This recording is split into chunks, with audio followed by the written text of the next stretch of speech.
नमस्कार दोस्तों, संपूर्ण एकेडमी के यूट्यूब चैनल पर आपका बहुत बहुत स्वागत है। दोस्तों, पहली क्लास के अंतर्गत जो हमारा टॉपिक चल रहा है वो है मध्य प्रदेश के अंतर्गत परियोजना। और पहली क्लास के अंतर्गत कई सारी चीज़ों के बारे में अपन ने डिस्कस कर लिया था कि परियोजनाएं क्या होती हैं और उनसे संबंधित कई सारे फैक्ट मैंने आप लोगों को बताए थे। और कुछ सिंचाई वाला पार्ट भी मैंने आपको इसके अंतर्गत जो है इंक्लूड किया था, क्योंकि जो इस परियोजना से संबंधित था तो वो सारी चीज़ें अपन ने देख ली थी। और जो है अपन ने एक मैप के माध्यम से भी इन चीज़ों को समझा था और कुछ परियोजनाओं के बारे में भी अपन ने बात की थी। और आज का जो हमारी क्लास है, आज की जो हमारी क्लास है वो सेकंड क्लास है। और सेकंड क्लास के अंतर्गत मैं आप लोगों को ये बताना चाहता हूँ कि इसके अंतर्गत सेकंड क्लास के अंतर्गत जो है अपन कुछ बड़ी परियोजनाओं के बारे में बात करेंगे।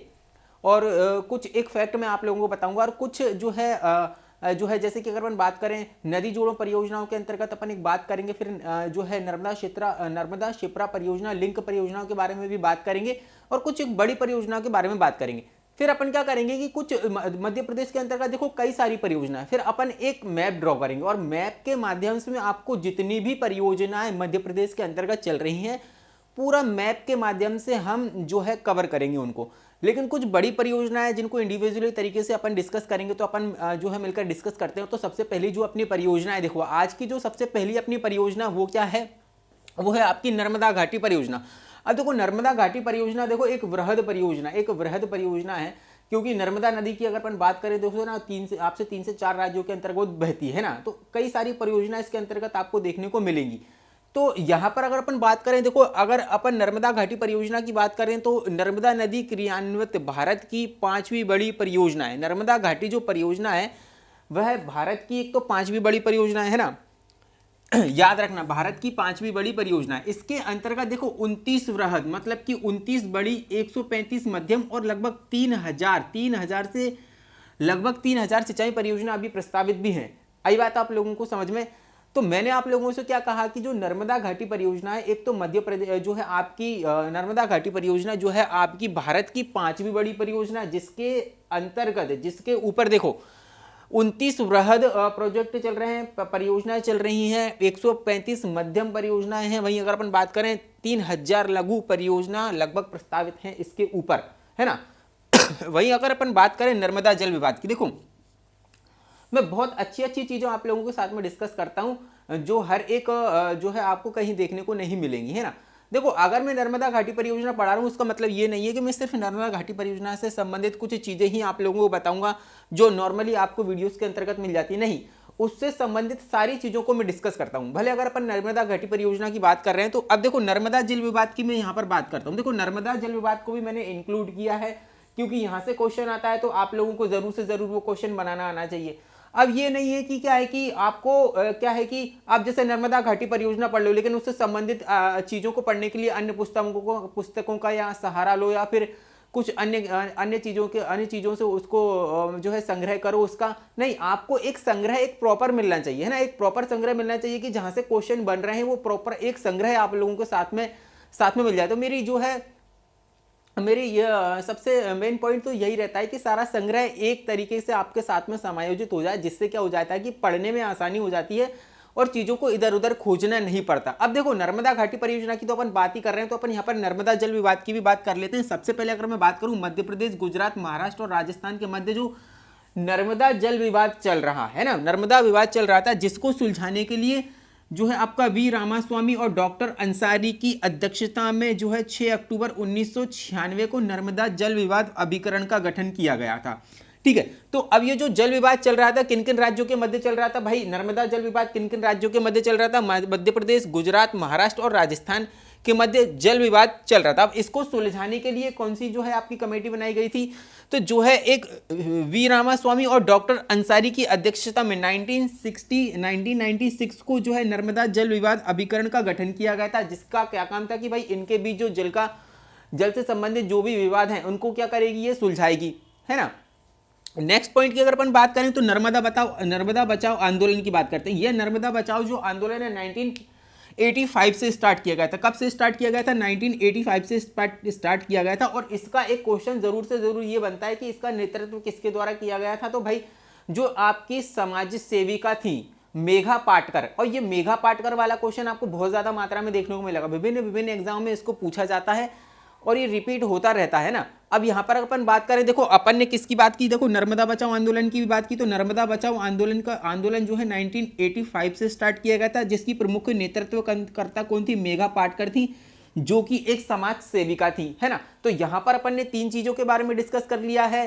तो यहां से जो क्वेश्चन आते हैं, अब आपको कोई भी क्वेश्चन बाहर नहीं जाएगा। अगर यहां से क्वेश्चन आते हो तो आप जरूर से जरूर बना लोगे, चाहे नर्मदा जल विवाद से संबंधित क्वेश्चन है आपका या फिर नर्मदा बचाओ आंदोलन से संबंधित क्वेश्चन है, आप बना लोगे। अब देखो यहां पर अगर अपन बात करें जो है आपकी, एक तो ये बहुउद्देशीय परियोजना है। अब देखो यहां पर अगर अपन बात करें किसकी संयुक्त परियोजना है, अब ये कुछ इस तरीके का फॉर्मेट में आप लोगों को क्यों बनवाता हूं, है ना। आप लोग क्या करोगे, जैसे अन्य बच्चों की तरह क्या करोगे कि याद कर लोगे कि भाई नर्मदा जो है घाटी परियोजना किसकी संयुक्त परियोजना है। तो कभी कभी क्या होता है कि माइंड से स्किप कर जाता है ना, हम भूलने लगते हैं। लेकिन अगर आपके माइंड में अगर कोई डायग्राम छपा हुआ है या मैप छपा हुआ है, तो एज इट इज वो आपके आंखों के सामने वैसे ही खुलता है जैसे कि हमने उसको देखा था, है ना। चाहे वो एग्जाम के पॉइंट ऑफ व्यू से अगर अपन बात करें, हम एग्जाम भी देते हैं तो वो मैप जो डायग्राम हमने देखा था वो ऐसे कि ऐसे आपको जो है अपनी आंखों के सामने खुलता है।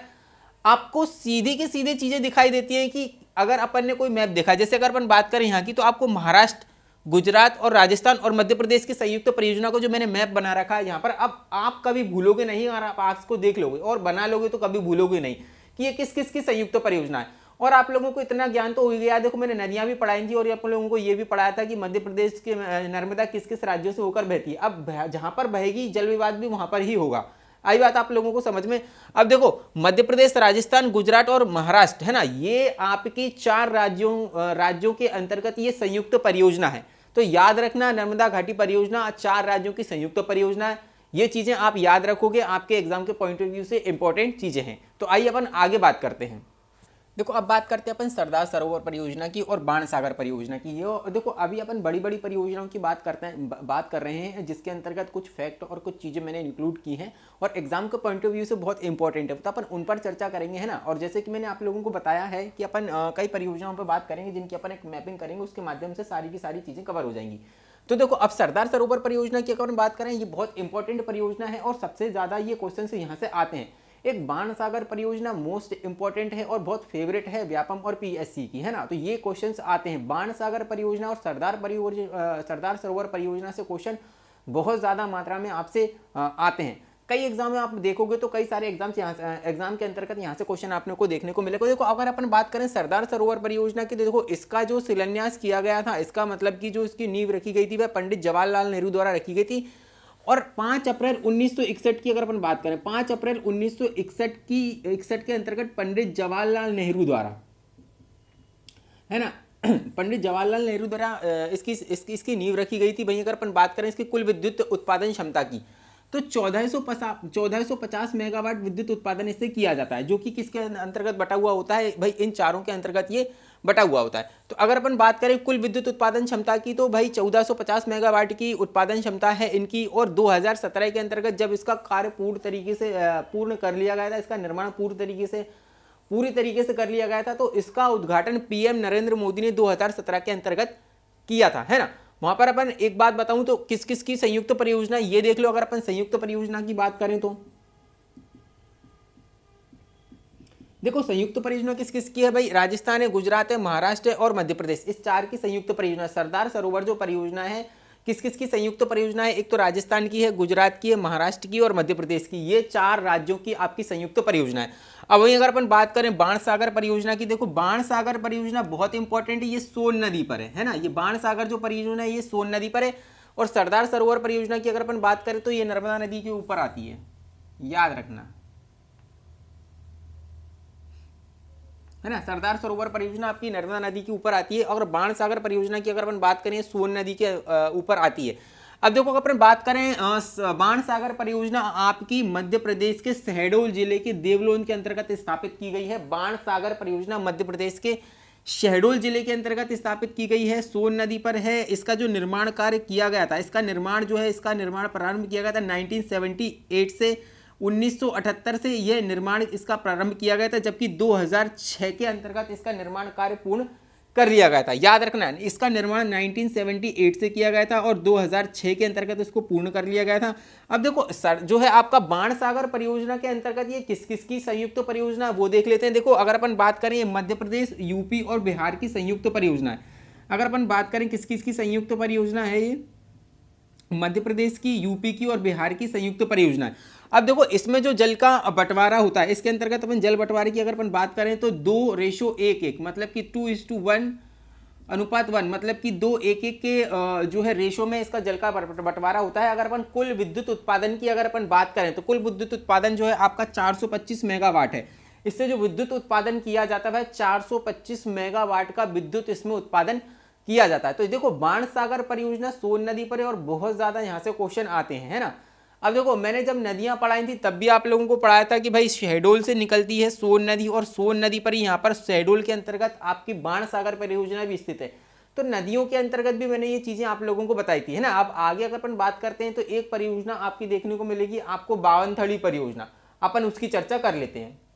देखो बात करते हैं अपन बावनथड़ी परियोजना की। तो बावनथड़ी परियोजना इंपॉर्टेंट है, मध्य प्रदेश के अंतर्गत कई बार आपके एग्जाम के अंतर्गत ये आती है। तो बावनथड़ी परियोजना की अगर अपन बात करें तो इसके जिले की अगर अपन बात करते हैं तो देखो ये बालाघाट जिले में है।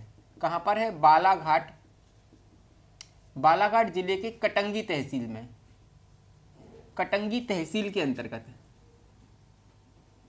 कुड़वा ग्राम, है ना। कहां पर है भाई? बालाघाट जिले की कटंगी तहसील में कुड़वा ग्राम के अंतर्गत ये स्थित है। भाई अगर अपन बात करें नदी की तो यहाँ पर ये बावनथड़ी नदी पर ही है। ये बावनथड़ी नदी पर अगर अपन बात करें, ये जो नदी है बावनथड़ी नदी परियोजना जो है बावनथड़ी नदी पर ही है। इसका निर्माण की अगर अपन बात करें तो इसका निर्माण जैसे अगर अपन बात इसके निर्माण की अगर अपन बात करें तो 1975 में इसका निर्माण कार्य स्टार्ट किया गया था।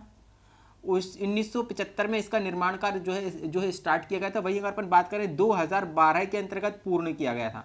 प्रारंभ कब किया गया था भाई? अगर अपन बात करें 1975 में ये जो है बावनथड़ी परियोजना का निर्माण कार्य प्रारंभ किया गया था। वहीं अगर अपन बात करें 2012 के अंतर्गत ये बनकर कब तैयार की गई थी। वहीं अगर अपन बात करें देखो अन्य नाम की तो इससे जो है बावनथड़ी परियोजना को राजीव सागर परियोजना के नाम से भी जाना जाता है।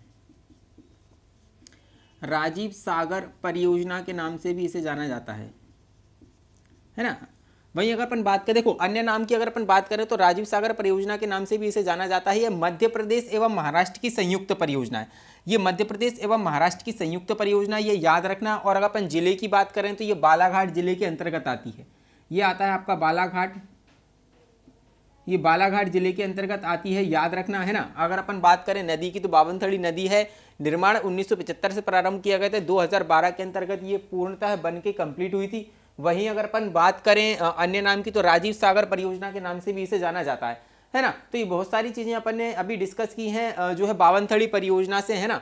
तो अभी अपन ने देखो 3 से 4 परियोजनाएं देख ली हैं। अब अपन बात करते हैं एक तो नर्मदा जोड़ो परियोजना की, एक नदी जोड़ो परियोजना की बात करते हैं।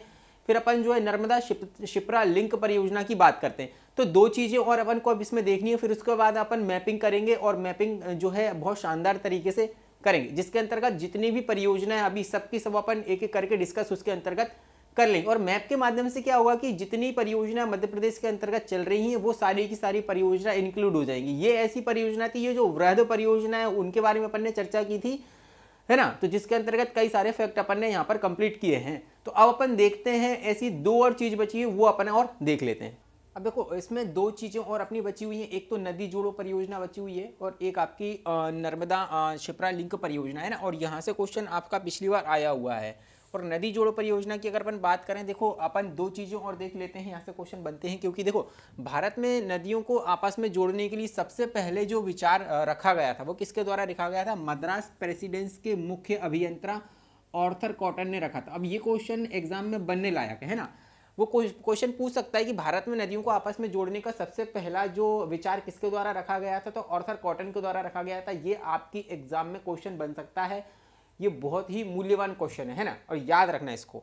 वहीं अगर अपन बात करें 1960 में केंद्रीय मंत्री और सिंचाई मंत्री के.एल. राव ने गंगा कावेरी नदी को जोड़ने का प्रस्ताव रखा था।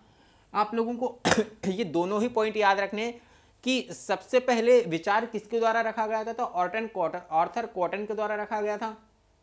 वहीं अगर अपन बात करें 1960 में केंद्रीय एवं सिंचाई मंत्री के.एल. राव के द्वारा गंगा एवं कावेरी नदी को जोड़ने का प्रस्ताव रखा गया था। ये दोनों क्वेश्चन आपके इंपॉर्टेंट है। आगे अगर अपन बात करें, देखो नर्मदा शिप्रा लिंक परियोजना, इससे कोई भी अछूता नहीं है, सभी लोगों को पता है इसके बारे में। यह इंदौर जिले के अंतर्गत जो है स्थापित की गई है। एक अगर अपन बात करें उज्जैनी नामक एक स्थान है जो है इंदौर के अंतर्गत ही आता है। अगर अपन बात करें तो वहां पर देखो नर्मदा शिप्रा लिंक परियोजना आपको देखने को मिलेगी। अब इसकी शुरुआत कब की गई थी भाई? 29 नवंबर 2012 को इसका जो है इसकी क्या की गई थी, शुरुआत की गई थी। देखो अगर इसकी शुरुआत की अगर अपन बात करें 29 नवंबर 2012 से ये इसकी शुरुआत की गई थी, इंदौर जिले के अंतर्गत आती है, जिसके अंतर्गत क्या किया गया था? देखो यह परियोजना प्रदेश की नदियों पर आधारित प्रथम नदी जोड़ो परियोजना है। प्रदेश की प्रथम नदी जोड़ो परियोजना की अगर अपन बात करें तो कौन सी परियोजना है ये भाई? आपकी नर्मदा शिप्रा लिंक परियोजना है ना। प्रदेश की नदियों पर आधारित प्रथम नदी जोड़ो परियोजना है। याद रखना, अगर वो क्वेश्चन पूछेगा कि प्रदेश की नदियों पर आधारित जो है प्रथम नदी जोड़ो परियोजना कौन सी है, आपकी जो है नर्मदा शिप्रा लिंक परियोजना, जिसकी शुरुआत नवंबर 2012 को की गई थी। और इस परियोजना में ओंकारेश्वर बांध से पानी शिप्रा नदी के अंतर्गत छोड़ा जा रहा है ना। वहीं अगर अपन बात करें कि इसके अंतर्गत किसका पानी है, तो भाई जो है ओमकारेश्वर बांध से पानी शिप्रा नदी के अंतर्गत छोड़ा जा रहा है। तो ये नर्मदा शिप्रा लिंक परियोजना थी जो जिसके बारे में अपन ने डिस्कस किया है। देखो अभी अपन ने 3-4 परियोजना देख ली है और ये 2 चीज़ों और अपन ने एक्स्ट्रा देख लिए है ना। तो अपन यहाँ तक अपन क्लास को देखो आज ओवर करते हैं। इसके बाद अपन देखो क्या करेंगे कि भाई जो एक मैप आप लोगों को मैं बनवाने का बोला था, मैंने आप लोगों को एक मैप बनवाऊंगा जिसके माध्यम से हम मध्य प्रदेश की सारी परियोजनाओं के ऊपर बात करेंगे। तो अभी तो हमने परियोजनाओं का कुछ लगभग 20 से 30% ही पढ़ा है ना, 20 से 30% पढ़ा है। इसके बाद अपन जो मैपिंग करेंगे उसके अंतर्गत बची हुई 70% परियोजनाओं पर अपन बात करेंगे और एक ही मैप के अंतर्गत सारी चीज़ों को अपन इंक्लूड करेंगे, है ना। कुछ ये बड़ी बड़ी परियोजना थी जो एग्जाम के पॉइंट ऑफ व्यू से इंपॉर्टेंट थी, जो मैंने आप लोगों को बताई है। और आने वाली और भी जो परियोजनाओं की अगर अपन बात करेंगे मैप में, तो बहुत सारी परियोजनाएं मध्य प्रदेश के अंतर्गत हैं। आप देखना इतनी सारी परियोजना में आप लोगों को करवाऊंगा कि एक भी परियोजना आपकी छूटेगी नहीं। और एग्जाम के पॉइंट ऑफ व्यू से ये भी बताऊंगा कि कौन कौन सी परियोजना कब एग्जाम में आई हुई है और आने की क्या संभावना है, ये भी अपन बहुत अच्छी तरीके से विस्तार पूर्वक डिस्कस करेंगे। तो ये अभी आपकी सेकंड क्लास थी जो मैंने आप लोगों को अभी पढ़ाई है ना। तो इस क्लास को जरूर से जरूर आप देखें। पहली क्लास नहीं देखी है तो जरूर से जरूर पहली क्लास भी देख लें, है ना, क्योंकि पहली क्लास, दूसरी क्लास और तीसरी क्लास, ये तीनों क्लास के अंतर्गत अपन सिर्फ परियोजना की ही चर्चा करेंगे, है ना। तो आप जरूर से जरूर जो है आगे की क्लास देखने के लिए बने रहना और संपूर्ण एकेडमी के यूट्यूब चैनल को जरूर से जरूर सब्सक्राइब कर लेना, बेल आइकन को जो है जरूर से जरूर दबा लेना, है ना। तो फिर मिलते हैं अपन अगली क्लास में, जब तक के लिए जय हिंद और धन्यवाद।